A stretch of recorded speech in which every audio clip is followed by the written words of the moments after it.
Hai, Divra Sumenda, Evan Kambey, saya sendiri Immanuel Sagai dan Sepri Tandi Rapak. Baik, kita masuk ke pengertian asam dan basa. Kita mulai dari asam. Asam adalah zat yang larutan airnya dapat melepaskan ion hidrogen atau H+. Asam umumnya memiliki rasa masam. Basa adalah zat yang dalam larutan airnya dapat melepaskan ion hidroksida atau OH-. Basa umumnya rasa licin dan memiliki rasa pahit. Teori asam basa. Yang pertama, kita masuk ke teori asam basa Arrhenius. Menurut Arrhenius, asam adalah zat yang jika dimasukkan di dalam air, zat tersebut dapat menghasilkan ion H+, dan basa adalah zat yang jika dimasukkan dalam air, zat tersebut dapat menghasilkan ion OH-. Contoh asam adalah asam nitrat dengan HNO3 yang menghasilkan H+ dan NO3-. Untuk contoh basa adalah magnesium hidroksida,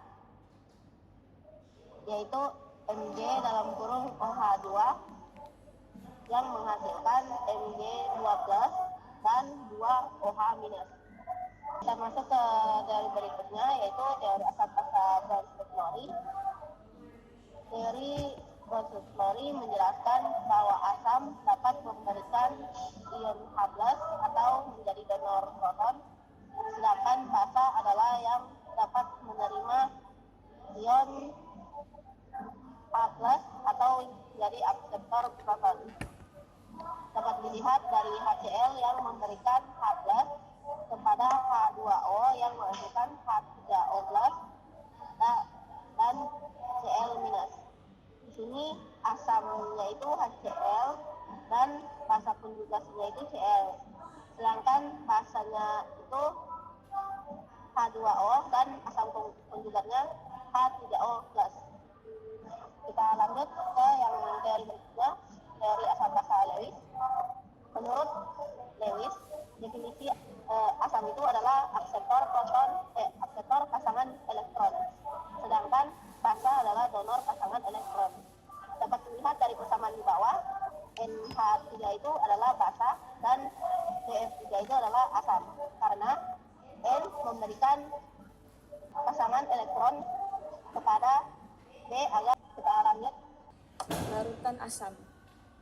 Larutan asam adalah jenis larutan yang memiliki sifat asam yang ditandai dengan keberadaan ion hidrogen H+ atau ion hidronium H3O+ dalam jumlah yang signifikan. Sifat asam pada larutan ini berasal dari zat terlarut yang melepaskan ion H+ ketika dilarutkan dalam air.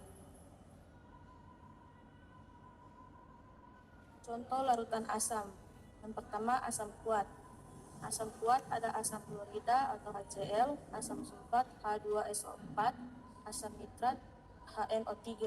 Yang kedua ada asam lemah, asam asetat CH3COOH dalam cuka, asam sitrat dalam jeruk, asam karbonat H2CO3 dalam minuman berkarbonasi. Ciri-ciri larutan asam. Yang pertama, pH kurang dari 7. Larutan asam memiliki nilai pH di bawah 7 pada skala pH. Rasa asam. Larutan asam seringkali terasa asam, seperti yang ditemukan pada jus lemon atau cuka. Yang ketiga, mengubah warna indikator. Larutan asam mengubah warna indikator tertentu, seperti kertas lakmus biru menjadi merah. Kondusivitas listrik. Larutan asam umumnya dapat mengantarkan listrik karena mengandung ion-ion yang bergerak bebas. Dampak penggunaan asam. Yang pertama ada dampak positif. Dampak positif ini yang pertama industri dan teknologi. Asam seperti asam klorida atau HCl digunakan untuk membersihkan permukaan logam dari karat. Kedua, produksi bahan kimia. Asam sulfat atau H2SO4 digunakan dalam produksi pupuk, deterjen, dan bahan kimia lainnya. Dampak yang kedua yaitu dampak negatif. Dampak negatif termasuk dalam kerusakan lingkungan. Ada hujan asam. asam sulfat dan asam nitrat di atmosfer akibat polusi udara dapat menyebabkan hujan asam yang merusak ekosistem dan bangunan. Yang kedua, bahaya kesehatan, iritasi dan luka bakar. Asam klorida dan asam sulfat dapat menyebabkan luka bakar jika terkena kulit atau mata. Selanjutnya, larutan basa. Larutan basa adalah larutan yang memiliki sifat khas karena kandungan ion hidroksida. Basa ini merupakan kebalikan dari asam dan dapat ditemukan dalam berbagai aspek kehidupan kita. Nah, mengapa itu penting? Yang pertama itu digunakan dalam banyak produk sehari-hari dari sabun hingga obat-obatan. Yang kedua, memainkan peran kunci dalam proses kimia industri dan laboratorium. Sifat-sifat larutan basa memiliki karakteristik yang unik. Yang pertama itu rasa pahit, yang kedua licin saat disentuh, yang ketiga mengubah warna kertas lakmus merah menjadi biru. Yang keempat, reaksi khas, bereaksi dengan asam membentuk garam dan air. Contoh sederhananya itu NaOH tambah HCl menghasilkan NaCl tambah H2O. Contoh larutan basa itu yang pertama basa kuat, natrium hidroksida atau NaOH digunakan dalam sabun. Kalium hidroksida atau KOH bahan utama dalam baterai alkali. Yang kedua itu basa lemah. Pertama itu amonia atau NH3 itu bahan pembersih rumah tangga. Kedua itu kalsium hidroksida yang dikenal sebagai kapur siri.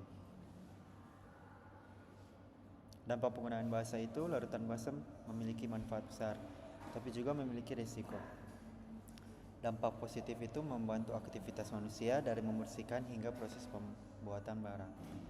Dampak negatifnya itu, basa kuat seperti NaOH bersifat korosif dan dapat menyebabkan luka bakar. Kedua itu uap amonia dalam jumlah besar berbahaya jika terhirup.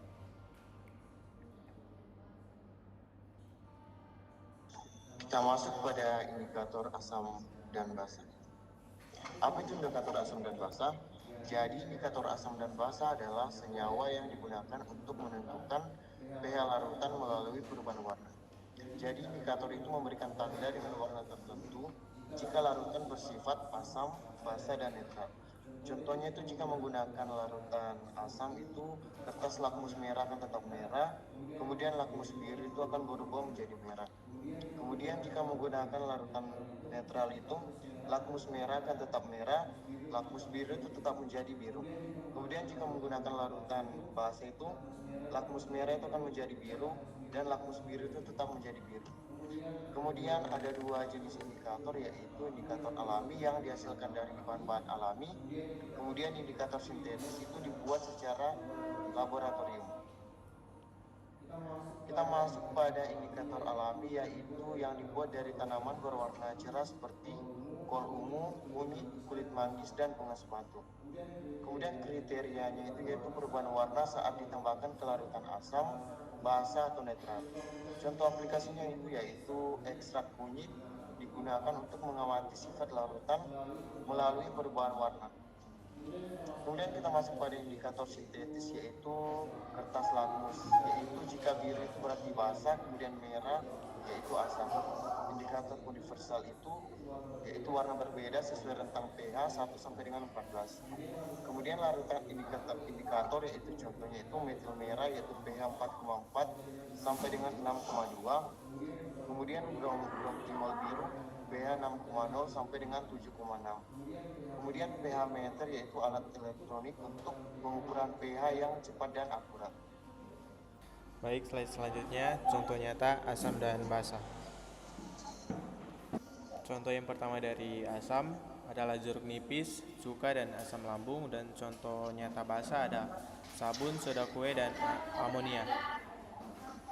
Selanjutnya contoh nyata dari asam adalah asam klorida atau HCl terdapat dalam asam lambung dan pembersih kamar mandi.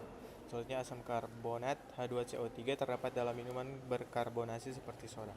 Selanjutnya asam sulfat H2SO4 digunakan dalam aki mobil sebagai elektrolit. Selanjutnya contoh nyata basa dan kalsium hidroksida atau CaOH2 digunakan dalam mortar dan plester bangunan. Dan terakhir ada amonia atau NH3 terdapat dalam cairan pembersih lantai. Sekian presentasi dari kelompok 3. Terima kasih.